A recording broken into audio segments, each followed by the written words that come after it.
वाढील नाही त्यांनी वाढल्यावर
बीड तालुक्यातील लिंबागणेश येथील बस स्थानकावरील गेल्या 250-300 वर्षापासून कित्येक पिढ्यांचा साक्षीदार असणारा हे वडाच्या झाडानं आज पेट घेतलाय।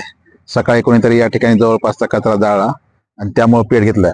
त्यांना आगीनं एवढं भीषण रूप धारण केलंय की बकेटने किंवा चोरून पाणी घालून ते आग विझू शकत नाही। नगर परिषदला बीडला फोन केलेला आहे अग्निशामक दलाला की या ठिकाणी असं झालंय, ते येतो म्हटलेत, परंतु तो येईपर्यंत कारण की आता आग खूप मोठी पोहोचलेली आहे आणि वड वाचेल का नाही याची शंका आम्ही वारंवार शेतकऱ्यांना सांगतो, सगळ्यांना सांगतो की बाबा उन्हाळ्याचे दिवस आहेत, कचरा पेटवू नका, बांध पेटवू नका।